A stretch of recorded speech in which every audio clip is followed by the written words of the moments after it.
Oi?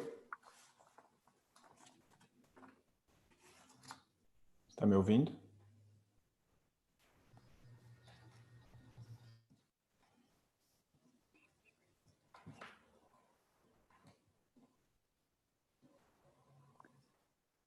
Estamos ouvindo, Denis. Ah, então tá bom.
Pessoal, boa noite. Estamos aqui começando mais um webinar da YouShare.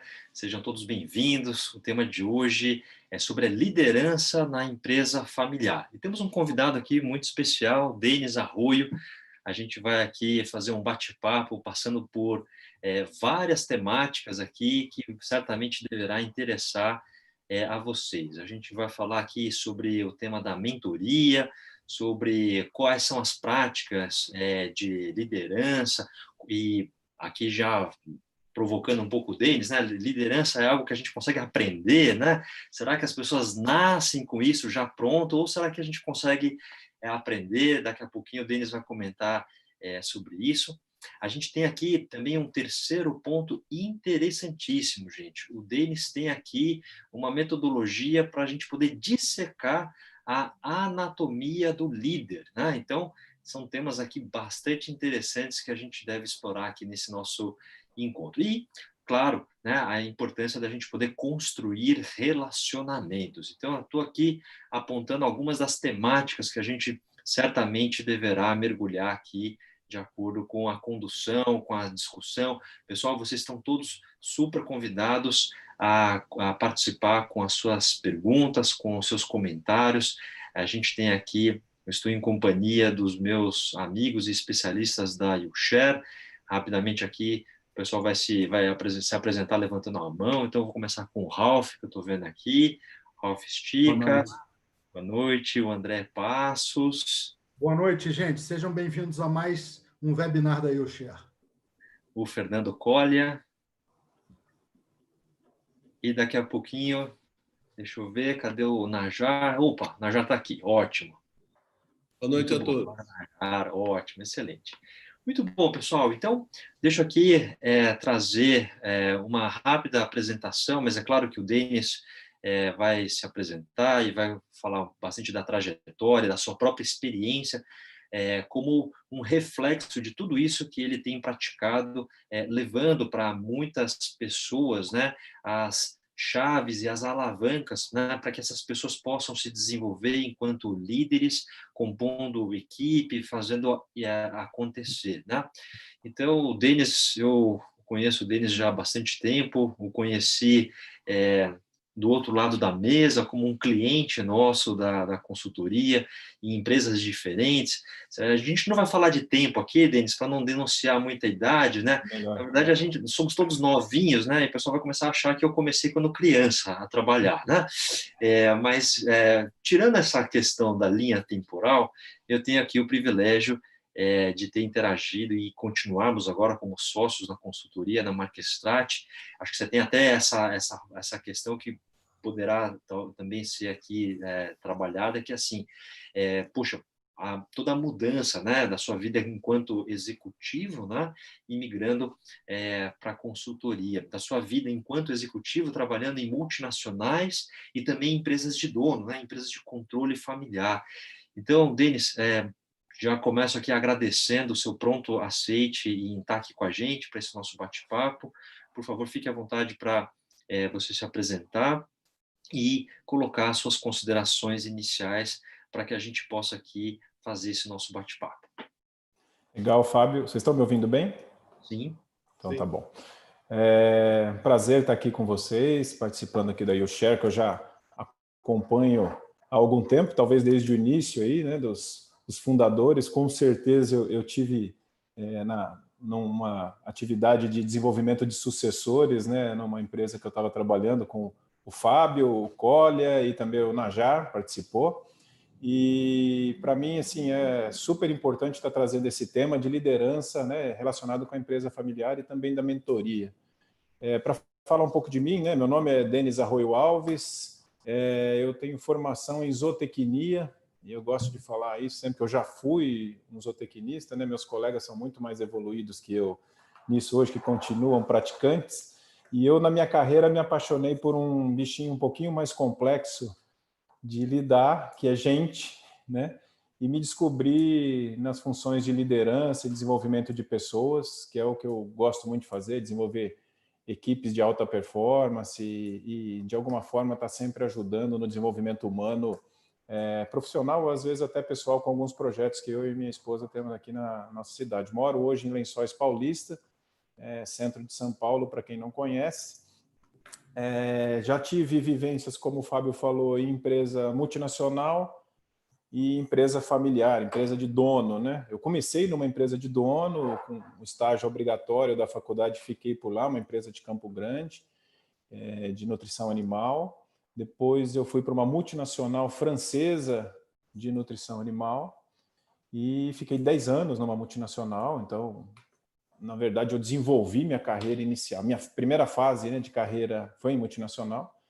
E aceitei um desafio depois de 10 anos de sair de São Paulo, né? Eu morava em São Paulo, vim para o interior de São Paulo e trabalhar numa empresa familiar, empresa de dono, né? E eu costumo dizer que a vantagem, né? Se tem vantagem e desvantagem, sempre tem essa pergunta, né?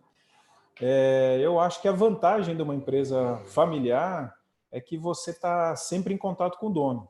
Tem essa oportunidade, né? Na multinacional, às vezes você tem um chefe que é um indiano que está morando em outro país, né? Então você não tem tanta essa proximidade. E se tem alguma desvantagem, às vezes, na empresa familiar, é que você está sempre em contato com o dono. É uma brincadeira que eu gosto de fazer, né? Na verdade, não tem melhor ou pior, mas Eu gosto muito da questão da empresa familiar, nessa questão de olho no olho, de você ajudar a construir, de entender como é que esse negócio... Você está sempre mais perto da origem do negócio, né? Às vezes com contato com o fundador, ou com a segunda, ou com a terceira geração, mas aquele negócio está mais próximo, né, do que às vezes você entra em multinacionais que já mudaram de nome algumas vezes e você tem que percorrer esse caminho para chegar perto de uma raiz, né? E eu tive uma experiência muito boa dentro da empresa familiar, onde eu pude desenvolver num programa de 5 anos, que eu comecei aí com o Fábio e com o Fernando, e o Najar também teve uma participação, que se chamou Parceria de Futuro, onde a gente desenvolveu em torno de 90 filhos de fornecedores aqui de cana, um grupo de 90 filhos durante 5 anos, né? Então eu tenho uma experiência também de olhar para a empresa familiar no desenvolvimento e no cuidado dessa sucessão, né? Mas eu falo assim, que empresas familiares, na verdade eu acho que vale para todas, né? Mas eu vou contar a minha história de empresa familiar, onde eu tive a primeira noção de como é importante o contexto, né? Meu avô, produtor rural, né, produzia laranja, gado de leite. Quando eu me formei em zootecnia, um orgulho para ele, né? Foi muito pela referência dele que eu fui para esse caminho. E me chamou para ir até a fazenda para a gente dar uma volta, né? Que agora eu poderia ajudá-lo. E eu já tinha um tio que trabalhava nessa fazenda e meu tio tinha altas dificuldades de conseguir passar o que ele gostaria de fazer para o pai, né? Então a gente já chega aí na questão da empresa familiar. E entrando na fazenda do meu avô, eu vi uma coisa, falei, parou a caminhonete, eu corri porque tinha um arame solto e um piquete onde estava o touro, o reprodutor, né? E eu fui lá e tirei aquilo, joguei em cima da caminhonete. No que eu entrei e fechei a porta, ele olhou para mim e falou assim, se você veio aqui só para criticar, nós já vamos embora. Então, assim, contexto é tudo, né? Porque eu cheguei ali achando, não, peraí, você veio aqui para me ajudar, mas ajudar, o que é ajuda, né? O que o fundador está pensando da ajuda? Então, assim, liderança para mim, os meus colegas que podem estar me ouvindo agora sabem quanto eu falo isso. É, antes de mais nada, leitura de contexto. E se tem uma coisa importante em empresa familiar, é leitura de contexto o tempo todo. Eu acho que vocês sabem disso muito melhor do que eu. Denis, e essa leitura de contexto é uma habilidade que as pessoas podem treinar? Elas podem aprender a fazer isso? Ou em que medida isso é aquele tipo de aprendizado que assim se acumula com as cicatrizes, né? Cada um tem que sentir na própria pele, bater cabeça e vai aprendendo com tentativa e erro? Ou tem técnica para isso? Qual que é a sua visão? Olha, eu na mentoria, eu gosto muito da frase que eu abro a minha mentoria falando que a gente só aprende com a experiência, mas ela também pode ser a de outra pessoa, né? Então, a ideia da mentoria é que você encurte esses caminhos e diminua essas cicatrizes, pelo menos, né? Ou que você ajude a planejar as boas cicatrizes, né? Vamos falar, porque a gente sempre vai ter. Mas eu acredito que sim, é uma coisa que você pode aprender. Na verdade, eu acho que é mais do que aprender. A pessoa nunca teve esse alerta, né? De entrar, por exemplo, eu te faço um convite para uma reunião, vai ter 20 pessoas, você aceita, mas não... Peraí, para que é essa reunião? Quem vai estar lá? Qual que é o tema de interesse? Quem convidou? Quem que vai ser influenciado nisso, né? Então, assim, leitura de contexto é isso, né? E a gente entra muito de peito aberto nas coisas. Não, vamos lá, vamos fazer. Me chamou para reunião, estou aqui para isso. E aí sai de ponta cabeça e não sabe por quê. Então, assim, imagine você numa reunião de conselho, você numa reunião de diretoria de empresa, se você não tem uma leitura de contexto dessa, você fica com aquele teu caminho único, tentando sempre emplacar a tua ideia, né? Bate e volta, bate e volta. Isso custa muito caro e normalmente não dá certo. Mas é possível aprender isso. Na verdade, é uma questão de preparo para as coisas. Então, encontrei meu pai aqui agora, ele já veio me falando, meu avô falou isso para mim, que eu já vim aqui reclamar. Peraí, já tem uma dor, o filho tenta falar, ele não ouve, vai falar, pô, chegou mais um, né? Peraí, deixa eu ver como é que eu posso fazer isso acontecer de uma forma que eu faça um equilíbrio de interesses aí, né? Vocês falaram outro dia sobre mediação, achei super interessante. Eu acho que tem muito disso na liderança. O papel de mediador, o papel de equilíbrio, né? Eu acho que o líder é sempre o cara que dá o movimento, né? Mas ele não dá o movimento por cargo, ou por crachá, ou por hierarquia de família, né? Ele dá o movimento porque ele tem ação e entende como fazer esse movimento, ele influencia, né? Ele conduz de uma certa forma, né? A gente, às vezes, quando pensa no líder, né? Quem é o líder, né? A gente vai lá para o topo da estrutura hierárquica, né? Eu já vi muita empresa da liderança estar no segundo andar ali da hierarquia, e aquilo conduz a empresa e todo mundo acha que está mandando o negócio, mas a liderança e a influência está acontecendo em outro ponto. Interessante, Denis. Quer dizer, você está colocando aqui elementos que certamente quem está nos ouvindo e trabalha num ambiente de, né, numa família, ou se relaciona com empresas de controle familiar, eles devem estar se perguntando, bom, quer dizer que o Denis está nos contando aqui que essa questão da leitura do contexto e da gente aprender técnicas de liderança pode, inclusive, evitar que as brigas aconteçam, ou a gente consegue evitar maiores consequências, por exemplo, de conflitos. Você está aqui numa linha de que, assim, poxa, a leitura do contexto, a prática da liderança significa entender a outra parte, que acho que tem a ver com a empatia, e que isso pode ajudar muito a você chegar nos objetivos que você pretende alcançar. E você está adicionando aqui, nem sempre a liderança está ali refletida na hierarquia, ela pode estar uma hierarquia que é uma liderança que acontece, né? Mas talvez não seguindo exatamente ali a hierarquia. A gente tem ouvido muito falar, Denis, sobre a tal da liderança por influência, as organizações horizontais, colaborativas, liderança de grupos que não tem exatamente um líder ou um chefe, né? Mas tem ali uma liderança presente. Qual que é a sua visão sobre isso? Olha, eu costumo falar sobre liderança. Eu costumo fazer uma palestra e pergunto ao pessoal, me fale um filme sobre liderança. Aí aparece lá, Gladiador, aquele de futebol americano, não é Fúria de Titãs, alguma coisa assim, do Denzel Washington. É sempre alguém que está rompendo uma barreira, tudo, né? E normalmente são filmes de guerra, bélicos, que o líder é aquele cara que vai... Né? E eu falo, olha, o melhor filme de liderança se chama Como Se Fosse a Primeira Vez, da Drew Barrymore e do Adam Sandler. Ela tem perda de memória recente e ele tem que reconquistá-la, a namorada dele, que vira esposa, ele tem que reconquistá-la todo dia. Esse é o papel da liderança. O líder é o cara que sabe que todo dia ele começa de novo. O líder que tem clareza disso, ele não tem um grau de decepção, porque assim, Fábio, eu terminei hoje aqui nosso grupo, eu, você, André, Ralph, terminamos tudo bem, vou para casa tranquilo, cara, os caras me entenderam. Cada um chega na sua casa, tem seus problemas pessoais, suas demandas, né? Chega amanhã com outro problema de colega, já não somos mais os mesmos que saímos daqui ontem, né? Se eu tenho consciência disso, eu sempre tenho um papel de construção e reconstrução, né? O líder é o fabricante de pontes aí que a gente costuma falar, né? Então eu tenho a obrigação de ter isso antenado em mim. Se eu estou lendo contextos e sei que eu tenho que fazer essas pontes, eu reconquisto isso o tempo todo. Reconquistar não é bajular, não é ficar nisso, mas assim, ter posição, né? Ter clareza, ter leitura, né? Você passa pelo cara e vê que não, o oi não foi exatamente o mesmo, né? Mesmo no digital, aqui a gente consegue saber, né? Um colega às vezes participou de uma reunião, você vê que não estava muito a mesma coisa, você manda uma mensagem depois, tá tudo bem, como é que tá? Então assim, eu acho que as organizações, a questão de hierarquia, de chefia, elas acabam sendo um pouco lentas nisso, né? Tem que passar para o primeiro, do segundo para o terceiro, aquele negócio de ir carimbando a via, né? Até chegar e depois isso voltar, e aí tem uma série de interesses que viram gargalos e pode parar num degrau no outro. Então, assim, tem muitas empresas aí reinventando as organizações que têm praticado uma liderança de projeto, uma liderança situacional, né? Que às vezes nem sempre é a mesma, e eu acho que isso é super válido, mas é preciso um bom preparo de todo mundo para isso. Porque liderança tem uma coisa. Quando eu falo de liderança para um pessoal que é coordenação, alguma coisa que não chegou numa gestão, eles olham para cima quando eu falo, o líder deveria fazer tal coisa. Ele não pensa assim, eu preciso fazer isso. Ele olha para cima e fala, meu chefe não faz isso. Né? É a primeira, a gente olha sempre para cima, né? E não, é para você isso, né? Você tem que chegar amanhã fazendo isso, né?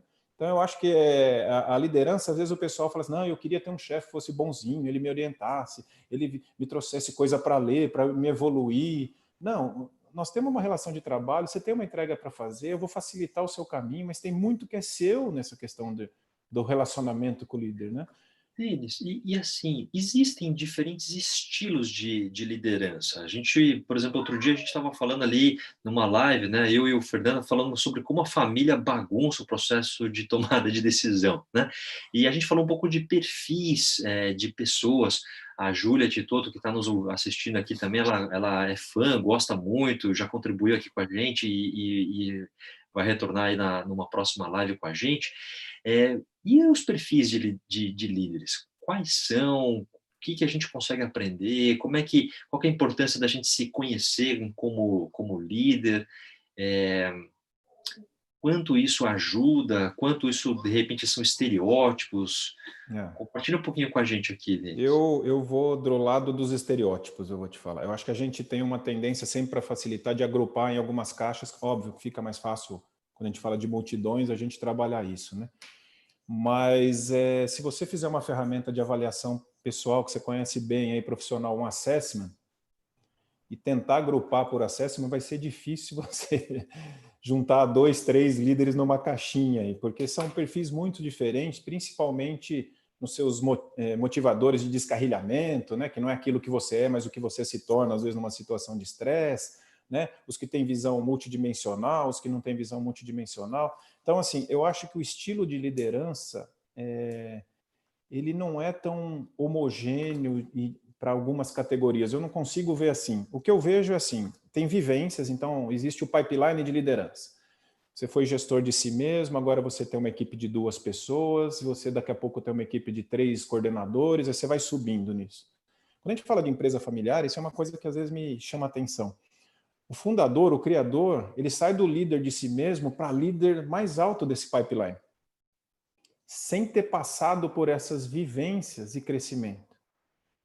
Isso é uma dor enorme que eu costumo ver nos gaps de quem às vezes saiu de supervisor e virou gerente, porque ele mudou às vezes de uma empresa pequena para uma maior. Aquelas cicatrizes que nós falamos fazem falta nessa hora, e esse vazio acaba dando aquela frase que a gente escuta assim, nossa, eu pensei no negócio, eu criei o negócio, mas esse monte de gente para lidar, cara, como é difícil. Tem que fazer automação e colocar tudo em software, né? Não tem jeito de ser só um robozinho ali e tal. Por quê? Porque você não teve as habilidades desenvolvidas para lidar com isso. Então, o estilo de liderança, para mim, está muito relacionado com vivência, que eu vou falar isso depois um pouco naquela questão da anatomia, né, do que te trouxe como pessoa, né, o que a gente coloca em cima, né, de que esqueleto nós estamos falando aí, e das suas vivências depois. Não são só treinamentos e desenvolvimentos. Por exemplo, uma coisa de liderança que tem treinamento todo ano nas empresas é treinamento de feedback. Mas é, assim, batata que vai estar previsto em 2021, treinamentos de feedback. Eu acho que tem gente que já pode dar o treinamento de feedback, né? De tantos cursos que já fez. O feedback não é uma questão só de treinamento, é uma decisão em fazer. Então, é uma questão do líder entender e a gente entender por que ele tem um bloqueio que é tão difícil para nós, principalmente nós latinos aí, de falar um feedback, olha, isso aqui é bom, isso aqui é ruim. O ruim tem um peso para nós devastador, né? Aquilo destrói, né? Eu tenho um livro que eu gosto muito de uma professora que eu tive, que chama Cultural Map, que ela compara as diferenças de feedback no mundo, né? Então, assim, o francês quase nunca dá o feedback, o americano dá muito feedback. Então, uma francesa estava indo super mal numa empresa americana, mas achando que estava indo super bem porque ela tinha feedbacks constantes. Só que todos eram ruins. Mas para ela aquilo era positivo. Então, assim, quando a gente fala de liderança, Fábio, tipos de liderança, eu acho que tem, assim, as pessoas que se importam verdadeiramente com outras pessoas. Acho que isso é o primeiro ponto. Se a pessoa tem isso, é fácil desenvolver a liderança, né? É mais fácil. Certo. Se a pessoa já não tem muito isso, acha que pessoas são recursos, né? Eu preciso entregar, ele vai indo mais para o lado dele do que do time, é muito mais difícil. Ele está indo muito mais para um caminho, talvez, de especialista, e ele precisa ser preservado nisso também, eu acho. Porque tem muita dor nisso aí, sabe? Às vezes o pessoal fala, nossa, o cara é assim, ele não queria, às vezes está nessa posição. Mas é aquela questão da promoção, né? Eu, para ser promovido, preciso virar chefe de alguém para ganhar mais, né? Então, vou aceitar porque eu quero subir, ter um cargo melhor, vou virar gerente, vou virar diretor. Mas às vezes aquilo traz um fardo de falar assim, nossa, eu era mais feliz né? O Fábio agrônomo aí, né? Eu era mais feliz quando eu ia lá e plantava direto. Agora eu tenho que cuidar desse monte de gente, nem vou na lavoura mais, né? Então eu acho que passa muito por isso. Respondendo a tua pergunta, eu não gosto muito dessas caixinhas. Eu acho que elas facilitam quando você está fazendo em populações, mas no dia a dia, dedique-se a entender cada um dos seus líderes. Eles têm motivações diferentes. Interessante, Denis. Muito bacana. Fernando, estou vendo que a gente está com perguntas ali no nosso chat. Sim, Vamos lá. temos sim. Tem uma pergunta aqui da Daniela. Ela está querendo saber se o líder ele precisa saber o perfil dos seus liderados, né? Ela precisa conhecer todos os perfis do liderado para saber adequar aí o feedback, a forma de influenciar, de exercer a liderança. Eu acho que esse que é o ponto. Eu acho que assim, o líder precisa saber porque a principal função do líder é saber onde ele aloca as pessoas, né? Então, tem um escritor que fala o seguinte, né? A liderança nada mais é do que conduzir um ônibus, né? Você tem que saber quem é motorista onde senta, o cobrador onde senta, os passageiros quantos cabem dentro daquilo ali. Então, assim, se você não sabe o perfil, o passageiro não serve para motorista, né? Um cobrador não pode ser passageiro. Então, eu acho que entender a sua equipe é fundamental. Eu acho que essa questão que eu falei aqui dos assessments vem crescendo na empresa, porque isso vem trazendo um grau de, primeiro, autoconhecimento, mas também conhecimento da liderança, dos perfis e dos potenciais que tem na mão. Eu acho fundamental. Não tem como você liderar no escuro, né? Eu acho que isso é importantíssimo. Agora, tem uma frase aí do Papa Francisco que eu gosto muito também, né? É preciso que o líder tenha o cheiro do rebanho dele, né? Então, agora em épocas de coronavírus nós estamos um pouco mais distantes, né? Mas você precisa estar vivendo lá, né? O Fantástico ficou famoso, aquele quadro do chefe secreto, né? Eu acho que ele era secreto mesmo, porque o pessoal que não andava às vezes na fábrica, o pessoal que não sabia nem onde era um banheiro ali do escritório, né? Porque não saía da sua sala. Então ele era muito secreto, estava escondido ali, né? E a intenção não era essa no nome, né? Mas eu acho que assim, a liderança que não é capaz de bater um olho. E às vezes a gente fala assim, mas você quer que eu conheça todo mundo? Eu tenho 2.000 funcionários. Não tem. Você deve ter 3 a 7 liderados ali. Esses 3 a 7 você tem que conhecer bem. Bem. Interessante. Denis, nós na YouShare temos essa missão, né, de compartilhar conhecimentos relevantes para as famílias empresárias, para fundadores, para herdeiros, para sucessores. André e Ralph lidam muito com as questões de âmbito jurídico, né? Como é que a gente faz regras e acordos que tenham como objetivo proteger, né, a relação societária, proteger o futuro. Eu, Najar e Fernando temos trabalhado muito com a governança na relação ali da família com os negócios, como é que a gente faz para a família não brigar, como é que a gente protege a relação. E eu estou contando aqui tudo isso porque, enquanto a gente está desenvolvendo o trabalho, né, nós notamos que a liderança ela está presente. Talvez não exatamente como você colocou, não está no topo da hierarquia, mas às vezes dentro de casa, você tem ali uma pessoa que é super influenciadora e que eventualmente não consta nem no organograma da empresa, né? A gente consegue perceber como a liderança está distribuída. Dentro desse contexto, e já puxando aqui esse assunto da anatomia do líder, conta para a gente um pouquinho sobre como é que a gente disseca, né, essa questão da liderança, como que isso está, de repente, no ciclo de desenvolvimento do próprio líder. Certamente você tem uma história para contar sobre como é que você chegou a essa anatomia do líder. Exato. Bom, você está falando das famílias, vocês percebem isso, né? Eu acho que normalmente tem a mãe, né? A mãe, se tem alguém que sabe fazer a liderança das famílias, a mãe normalmente, na maioria dos casos, é habilidosa nisso, né? Nos panos quentes, no que ela faz, no que ela equilibra, né? E normalmente é o grande funil dos conflitos, né? Que todo mundo leva para ela, né? Então, acho que a mãe tem um papel interessante que a gente pode estudar aí. Sobre a anatomia do líder, é um pouco disso que eu falei, né? Eu vejo que a gente quer desenvolver liderança muito com formação, desenvolvimento de competência. Tá certo, acho que é isso mesmo. Porque assim, eu brinco com essa história do dissecar, porque é uma imagem que fica claro para as pessoas entenderem. O teu esqueleto profissional ou pessoal ali são seus valores. A família que você cresceu, os amigos que você conviveu, as escolas que você frequentou, aquilo foi te formando nessa fase. Esse é o seu esqueleto. Aí você entra para uma vida profissional ali, ou na empresa familiar, mas você ainda tem uma musculatura fininha, né? Você ainda, molequinho, está formando ali, né? E aí você busca capacitação. Capacitação, para mim, é o músculo, né? Para dar uma visão. Então você vai ficando, botando musculatura ali em cima. Aí você começa a ver que aquilo não chegou no limite, ele funcionou até um ponto, mas ele começa a ficar limitado. Né? Pô, já estudei fora, já fui fazer curso, já li os livros, ouvi todos os podcasts, né? Não estou conseguindo mais sentir isso caminhar.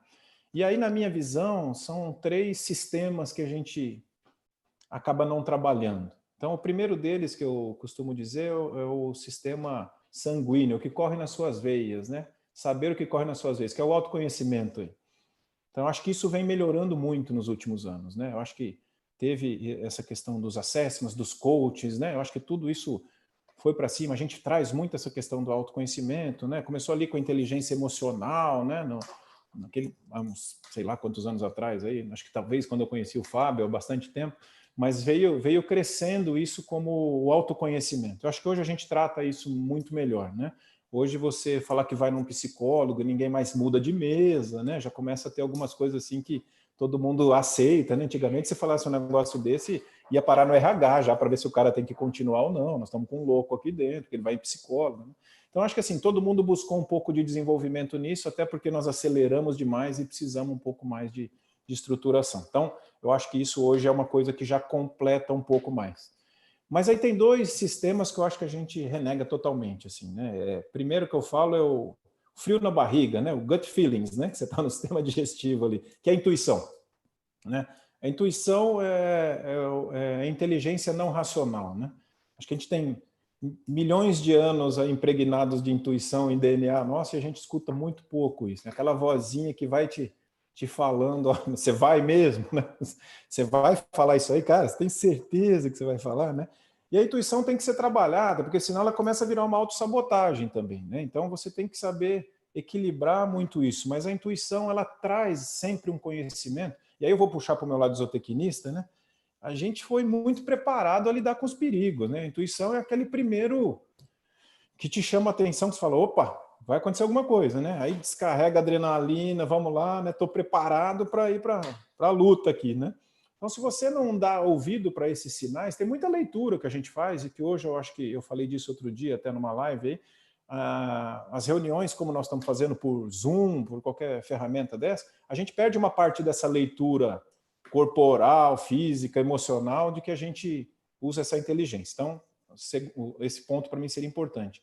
E o outro é o sistema nervoso, que eu costumo dizer que é a visão, que é a amplitude de visão.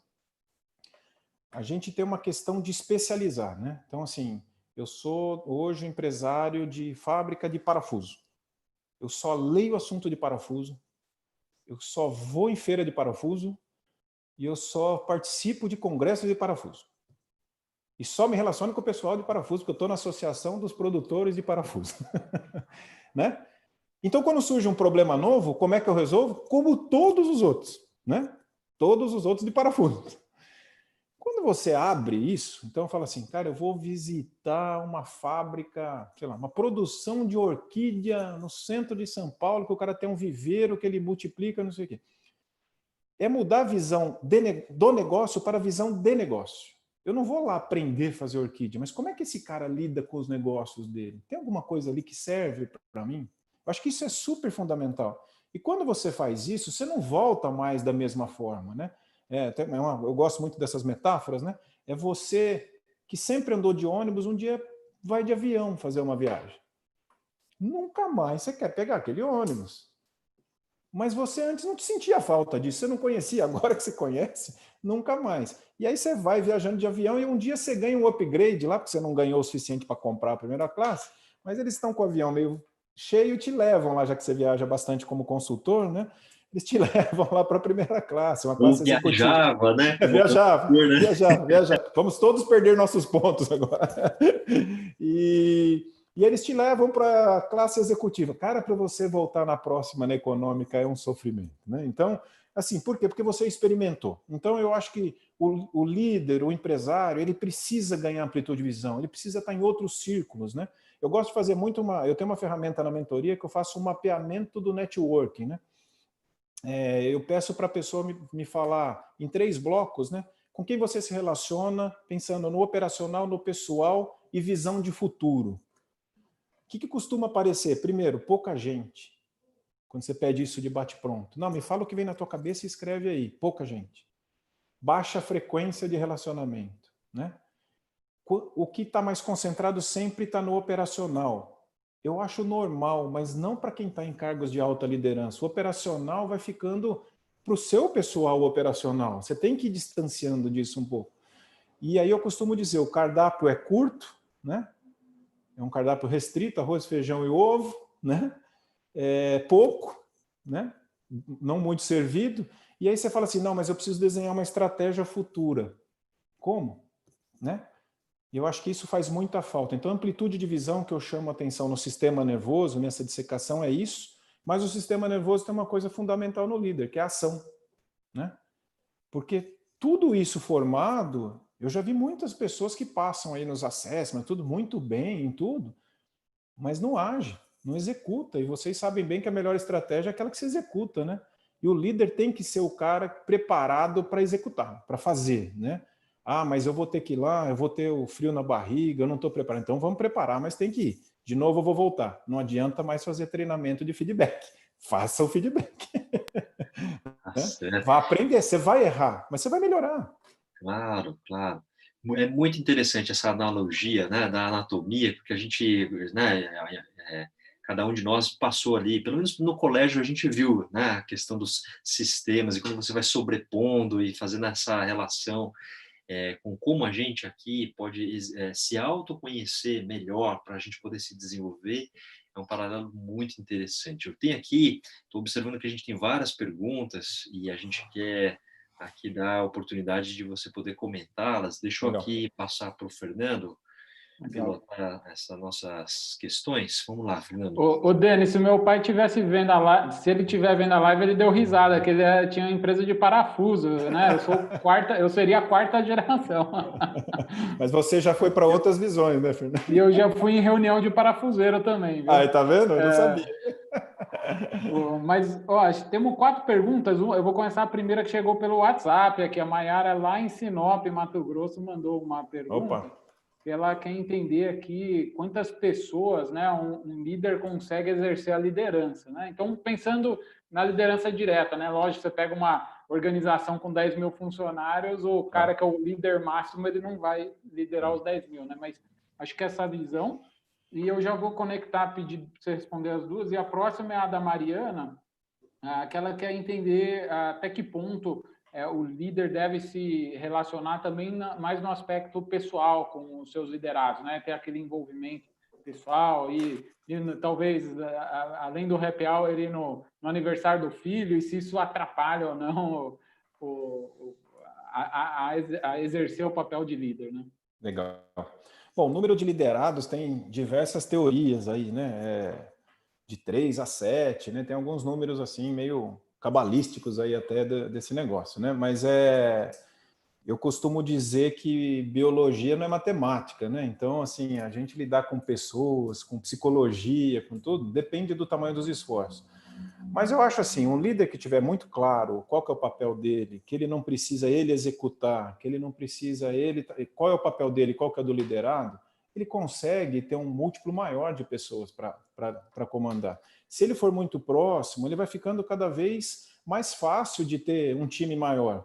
Vamos dar um exemplo daqui, né? Um maestro que ensaia todos os dias conduz facilmente quantos liderados ali numa orquestra sinfônica, né? Todo mundo sabe o seu papel, todo mundo sabe o que tem que fazer.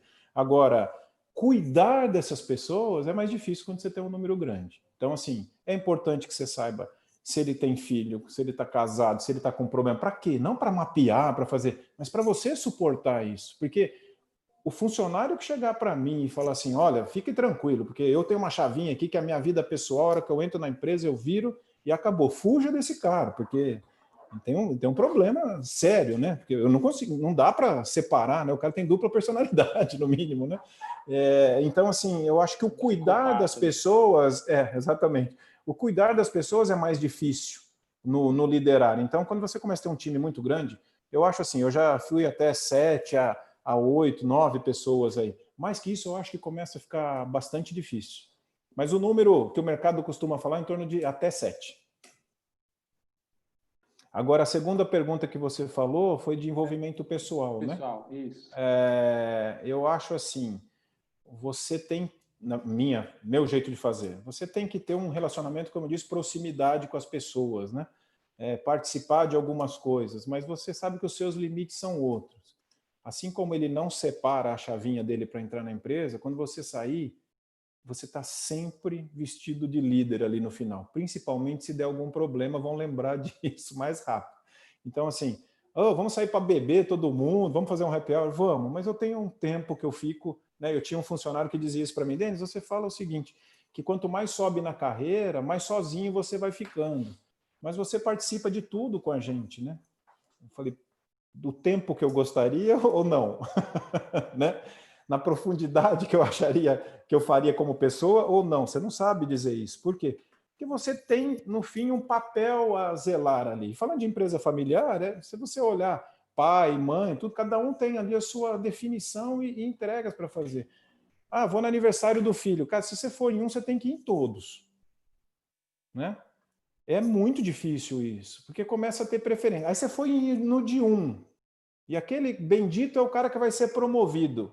Preciso falar o que toca na Rádio Peão do Café ou não preciso falar porque que ele foi promovido? Então isso é difícil separar, é comportamento humano, né? Agora, quando você é muito aberto e claro, não vá com a primeira intenção sempre, não com a segunda, com a terceira intenção com o seu time, você até consegue fazer esse tipo de coisa. Sabe? Não, teve tal coisa, eu fui porque eu tinha uma oportunidade, eu pude participar. E eles vão entender, porque sabe que você prioriza justiça e transparência. Mas é uma construção. Não vá fazer isso, assumir um time e já achar que está todo mundo porque você está com as estrelinhas no ombro, aí com o crachá pendurado. Isso ainda não é liderança, isso é cargo. Legal, obrigado. E obrigado pessoal que está fazendo as perguntas. Acho que eu vou avançar aqui para a próxima, então, do Rodolfo. O Rodolfo ele queria saber qual que é a melhor forma de desenvolver a habilidade de liderança, né? E se o perfil da pessoa pode contribuir ou limitar, né? Então, depende do meu perfil de liderança ou perfil psicológico, isso limitaria ou facilitaria desenvolver a liderança. Tem muita gente que pergunta, mas pessoa tímida pode ser líder, né? Que é muito tímido, muito fechado, né? Assistam o Código Bill Gates, né? Se tem alguém tímido no mundo, Bill Gates, né? Então, eu acho que assim, todo mundo pode. A liderança não é o filme do gladiador, vou falar de novo, né? O cara que vai levantar a espada e vai levar... Você lidera, às vezes, pela técnica, você lidera pelo conjunto que você monta, pelo time que você construiu, quer dizer, tem uma série de fatores que são lidos, né? Mas eu sou tímido, como é que eu faço para me soltar mais? Eu preciso ir lá contar uma piada para o time gostar de mim. Não, não é isso, né? É o cuidar, o servir, todo mundo pode. Se todo mundo pode servir, todo mundo pode liderar. Isso, para mim, é o que eu acho super importante. Legal. E aí, alguma dica para desenvolver, para você começar a desenvolver a habilidade de líder? Eu acho que primeiro, o que eu falei no começo, começa a fazer leitura de contexto, né? De entender, né? Entra no ambiente, né? Até a minha esposa brinca, né? A Dani brinca comigo assim, fala, viu, você consegue só jantar hoje sem trabalhar? Tá? Porque eu olho e falo, não, parece que o cara ali tá assim, não, vamos falar que eu gostei desse garçom, o outro ficou correndo para cá, não sei como virou uma paranoia isso aí, né? Porque é super interessante, porque você entra no ambiente e se conecta. Isso eu aprendi quando eu fui para a área comercial, cara. Por isso que eu falo que quando eu fiz essa mudança foi onde eu descobri as pessoas, né? Eu viajava com um cara que era um excelente vendedor, ele entrava na sala do cliente, ele falava de tudo que ele via na sala, sem ser diretamente, e quase não falava do produto e saía venda, né? Porque ele plugava em todos os conteúdos, ele estava super à vontade naquele negócio. Então, assim, tem uma foto de um cavalo, o cara falava, nossa, você gosta de cavalo? Cara, puta, cavalo, nossa, tem um criador lá não sei aonde, o assunto vai, o cara fala, viu, precisamos falar do produto aí que você veio mostrar, o cliente pede, né? Então, liderança é a mesma coisa, você tem que trazer, você tem que se conectar. Eu acho que é sempre isso, o papel do líder, se você não gosta disso, cara, não seja, porque o teu papel é atravessar o rio o tempo todo. né? Começa de novo, vou lá, vou pegar pela mão, mas esse cara é difícil, não, tem ele que é difícil, vou combinar com outro que é mais fácil, quer dizer, você fica fazendo esse mapeamento, onde está isso? Leitura de contexto. Então, assim, invista nisso, né? Começa a perceber, né? Na hora que você levar alguma coisa que você levou um tombo, é mais fácil a gente aprender com os tombos, né? Tenta entender o que aconteceu ali de verdade. O que você não leu? Acho que isso é fundamental. Oi? Só aproveitar a pergunta que o Fernando colocou e do ponto de vista do empresário, em estruturas de multinacionais, naturalmente você tem benefícios, meritocracia, possibilidade de ascensão. E numa empresa familiar, como que o empresário pode incentivar esse líder? Óbvio que tem questões pessoais, questões de pertinência, de grupo, de perfil, mas sem querer ser muito mercenário. E questões financeiras, elas motivam o líder ou só se ele tiver um sonho maior dentro da empresa, o líder pode ajudar e prosperar? De motivar através dos benefícios, você disse? Isso. O líder, com certeza, ele tem esse perfil, mas ele busca algo dentro da organização. Com certeza. Pode só pertinência, questões financeiras, ou necessariamente o fundador, o titular, precisaria abrir espaço para esse líder participar da estrutura de poder? Eu acho que conforme o tempo vai passando, né, a gente chama de maturidade, mas a gente vai ficando mais velho mesmo, né? Esses valores vão mudando, né, Ralf? Eu acho que você no começo da carreira, hoje o pessoal fala muito dos millennials, não, esse pessoal não liga para salário. Liga sim, não vá nessa que ele usa de outra forma, os valores que ele vai gastar são outros, mas ele quer ganhar bem, né? Então, assim, conforme você vai crescendo, você vai atingindo uma formação, uma estrutura, que chega uma hora que você quer fazer mais, né? Então, a gente vê muitos líderes aí que hoje estão querendo fazer um sabático, ou estão pensando, né? Porque, assim, ele começa a se achar subutilizado até na empresa. E fala, poxa, mas tudo que eu fiz, não sei o que, eu estou aqui, eu queria fazer mais, vamos inovar. E o dono da empresa, do outro lado, eu falo assim, o dono tem que saber até onde ele quer ir ou não. Ele não pode ficar embarcando na vontade do líder, que cada hora quer ser mais expansionista, transformar, inovar. O dono é o dono, né? Ele que tem que decidir, ele que vai dormir com aquilo depois, né? Então, assim, o líder às vezes não se encontra nessa hora. Então, até um tempo, claro que tem a meritocracia, funciona para todo mundo quer ser bem remunerado por desenvolver um projeto, por uma empresa, mas chega uma hora que você fala assim, puxa, eu queria que isso tivesse mais minha cara, né? Mas espera aí, tem um dono nesse negócio. Mesmo em multinacional, tem um fator hierárquico, uma decisão, um caminho. Mas na empresa familiar, isso é mais difícil. E quando a gente fala de sucessão, talvez para vocês, não sei se vocês já falaram sobre isso, mas eu tenho visto um caminho muito dos filhos abrindo o caminho de startups aí, como se fosse para evita aquele conflito, né? Porque quando a gente fala de sucessão, infelizmente ainda o ouvido diz vai me tirar, vai me trocar, né? É um peso, né? Terrível, né? E não é isso, né? Mas ele pode ser alguém que agregue nisso, que vá caminhando, né? O Najar acho que falou uma vez uma frase nesse desenvolvimento que nós fizemos, que o sucessor ele tem a segunda geração, né? A próxima geração tem a obrigação, né? Tem que valorizar a obra feita até então e a obrigação de superá-la, né? Porque ele teve muito mais condição do que quem começou, né? Então, assim, quando eu falo do líder querer entregar mais, ele às vezes começa a não caber na empresa. Acontece, é natural. É parte do desenvolvimento da gente. Aí ele fala, não, vou empreender, ou vou buscar um novo caminho de carreira.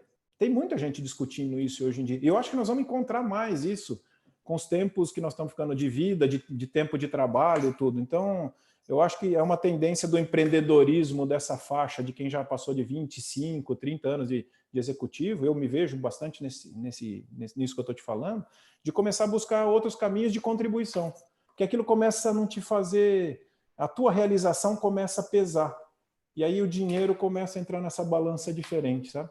Mas eu acho que o empreendedor ele tem que estar sempre olhando para isso, né? O liderado, que é o líder dele, né? Precisa estar com esse olho brilhando, né?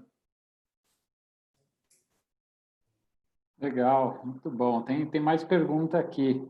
Vamos lá. Mas só queria fazer um comentário, Denis, que você estava falando do pipeline, né? O sucessor, então, em geral, ele vai ter um pipeline mais curto, né? Assim, porque ele já vai chegar provavelmente tendo que assumir uma posição que ele não vai ter tido tempo ali de desenvolver. Esse é um desafio para o Share que eu vou falar agora, que eu vou deixar para vocês, tá? Mas o fundador já tem, às vezes, essa dificuldade de ter criado e subido e agora virar gestor de tudo, né? O líder de tudo. O sucessor, cara, às vezes tem empresa que faz, não, ele tem que começar lá de baixo e vir subindo e vamos esquecer que ele é da família. Cara, eu acho isso super complexo. Eu acho que a família não pode ser considerada nem hiper considerada no assunto. Mas, não, e tem família que fala, não vou fazer esse caminho, ele vai se preparar mais já para vir para uma alta liderança.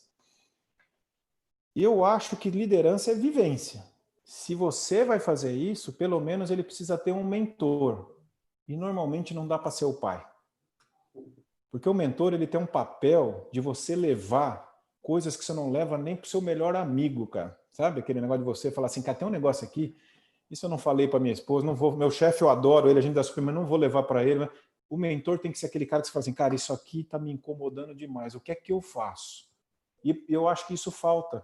Sabe, o mentor é aquele cara que te ajuda a avançar até a próxima boia, né? Você está nadando ali, prova longa, não, vamos lá, vamos para a próxima. Olha lá na frente, mas vamos para a próxima, vamos construindo, né? E o pai, eu acho que às vezes ele tem, primeiro, vê sempre como um filhinho, né? A gente tem isso, eu sou pai, eu sei o que é.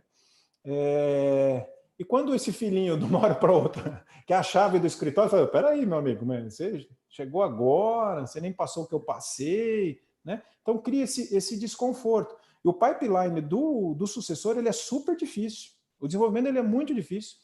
Corre o risco dele, às vezes, ter o estilo do pai sem ter vivenciado, então aquilo não é legítimo, o pessoal não reconhece na empresa.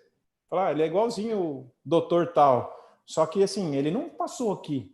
Só que o doutor tal tinha, às vezes, uma mão pesada, mas ele uma vez cuidou do meu filho que precisou, mandou minha esposa para não sei aonde, eu consegui um curso. Então, assim, nós comemos um saco de sal junto nessa história. Então, eu entendo ele, você eu não entendo. Uhum. Né?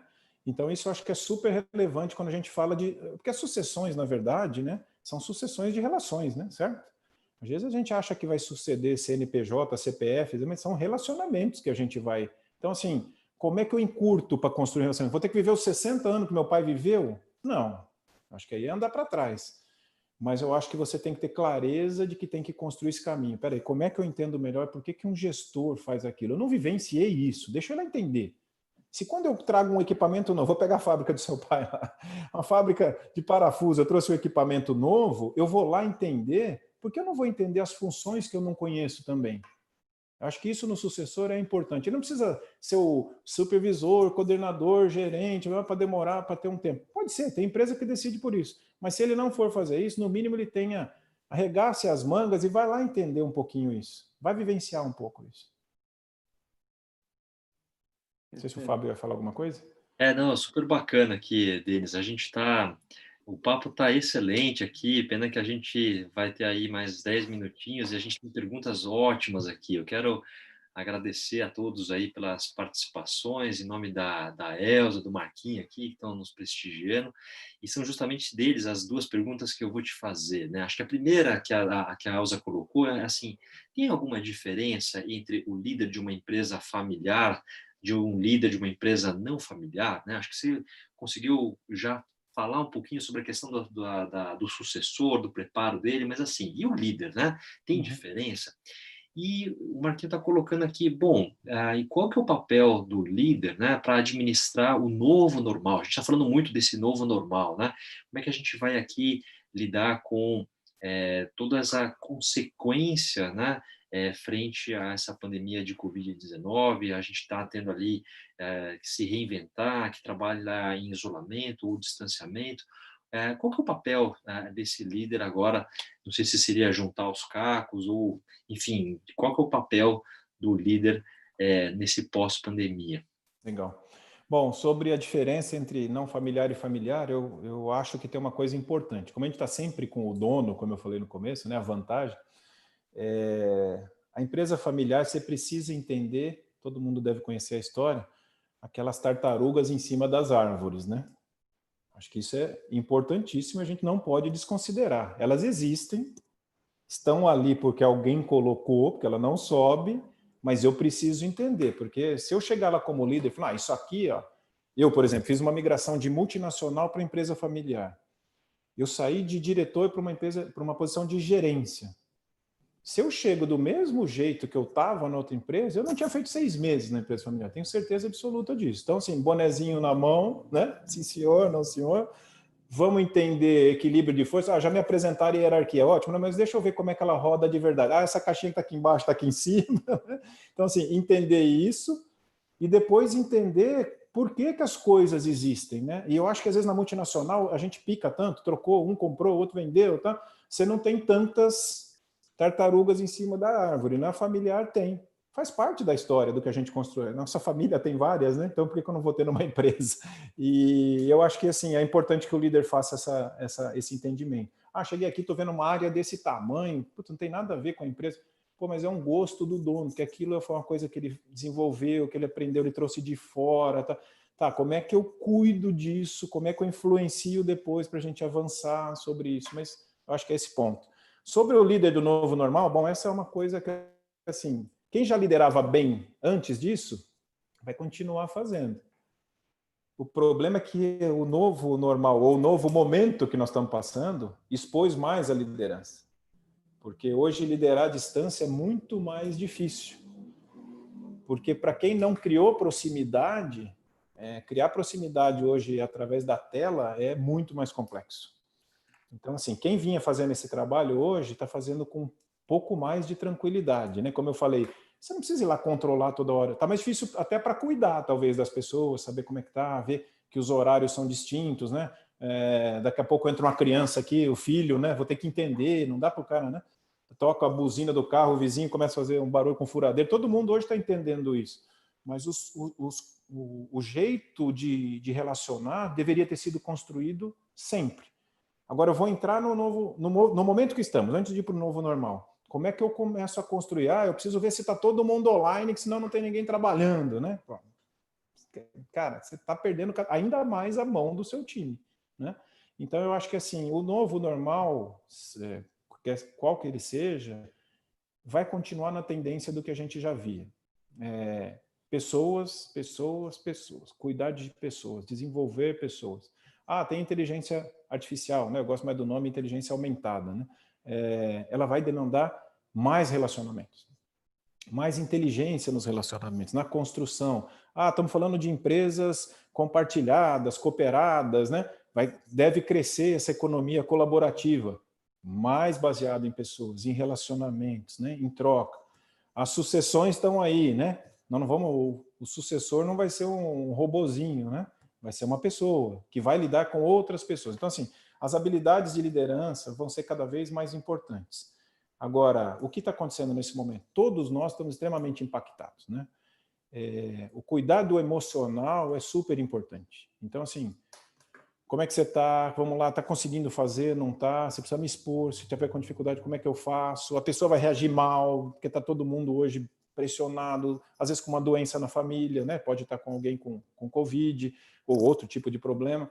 Mas, assim, então, esse cuidar é importante isso. Acho que nós fizemos isso até na consultoria, fizemos alguns encontros para ouvir as pessoas, para dar a nossa cara ali, para contar como a gente estava sentindo, né? A questão da empatia. Fala de você também, né? Se fragiliza perante a tua equipe ali. Não, cara, sabe que eu também não tenho dormido bem, acordo preocupado, como é que vão ser as coisas, né?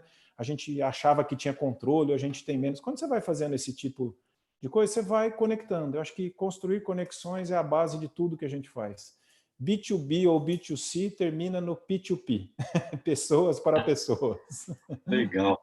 Para a gente fechar, Denis, conta um pouquinho da Trajeto. Legal. Trajeto Experience é um projeto que ele começou como um projeto, na verdade, que eu e minha esposa fizemos. A gente veio de São Paulo aqui para Lençóis, e uma coisa que me incomodava muito ver é que tinha muitos talentos aqui e as pessoas se colocavam sempre abaixo, né? Eu não fiz um colégio como tem em São Paulo, né? Não tive a oportunidade de trabalhar em grandes empresas, só trabalhei em uma, né? Então o pessoal se limitava muito nisso. E eu via um potencial como qualquer outro dessas pessoas, né? Então nós começamos a Trajeto Experience. A gente começou a trazer grandes profissionais para contar a história deles. E eles viam que as histórias eram muito comuns, né? Então, assim, eu trouxe um presidente de uma grande construtora de São Paulo, né? Amigo meu. E aí chegou aqui, ele falou, olha, eu só trabalhei nessa empresa, eu entrei de legionário ali, de office boy, e fui até presidente. Só trabalhei aqui. O cara falou, pô, então eu também posso, né? Achava que não. Ah, mas você fez o quê lá? Que colégio foi em São Paulo? Não, eu fiz sempre colégio público. Meu pai não tinha condição de pagar. Jovem, sabe? Jovem. E vou falar mais, minha família é aqui do lado, cara, de vocês, né? Então aquilo dava... Aquilo... Então a gente criou por isso. E aí a minha esposa, a gente falando muito disso, ela foi, antes dessa febre toda do coach, né? Que hoje tem coach para tudo, ela foi estudar para ser coach. Eu passei por um processo de coach, a gente gostou muito, então ela buscou esse caminho. Hoje ela é coach profissional, acabou de fazer uma formação aí para adolescentes também. E a gente montou uma empresa chamada Trajeto Experience de Desenvolvimento Humano. Eu tenho essa mentoria de desenvolvimento e liderança, ela faz a parte de coaching, de assessments, né? E a gente vem tentando ajudar as pessoas a poder estar num estágio melhor, maior, tanto profissional quanto pessoal. Na verdade, com os dois equilibrados aí, né? É isso que a gente tem feito, né? Então, a gente pretende voltar com o projeto da Trajeto Experience, continuar trazendo histórias, né? A gente trouxe um diretor do Colégio Bandeirantes para falar aqui, para os colégios daqui, né? Eu acho super rico isso, quando... É a frase que eu abri da mentoria, a gente só aprende com a experiência, mas ela pode ser de outra pessoa, né? A Trajeto tem muito disso. Sensacional, Denis. Parabéns, parabéns pelas iniciativas, pela trajetória. Obrigado por dividir aqui com tanta generosidade as suas visões, a sua experiência. Certamente está ajudando aqui e inspirando muitas pessoas. Obviamente, Denis, fica já o convite para você voltar e continuar contribuindo. Quem sabe a gente possa fazer, você e a Dani, aí um bate-papo aqui, vai ser ótimo também para enriquecer. Fica também um convite, nós aqui na YouShare lançamos o nosso podcast, né? Estamos com vários episódios, quero convidar vocês todos aí para nos acompanhar. Nós temos uma série chamada Acontece nas Melhores Famílias e uma outra série chamada O que Faço Agora. Denis, fica o convite para você participar aqui, contribuir também com o seu podcast. Pessoal, cumprimos aqui o nosso webinar tratando sobre o tema da liderança na empresa familiar. Quero agradecer a todos vocês pela participação, agradecer novamente o Denis. A gente tem os nossos próximos encontros, pessoal. Anotem aí e sigam a YouShare.online. Na semana que vem, na quarta-feira, no dia 24, às 19 horas, nós temos uma live da nossa série O que eu faço agora, pilotado pelos nossos especialistas André e Najar. No dia 1º de julho, nós teremos mais um webinar, a gente vai aqui anunciar para vocês em breve, e no dia 8 de julho, uma próxima live da nossa série Acontece nas Melhores Famílias. Pessoal, fiquem bem, cuidem-se, muito obrigado e até o nosso próximo encontro. Denis, obrigado. Até a próxima. Obrigado. Tchau, gente. Obrigado. Obrigado. Um abraço. Denis, muito obrigado. Valeu, obrigado.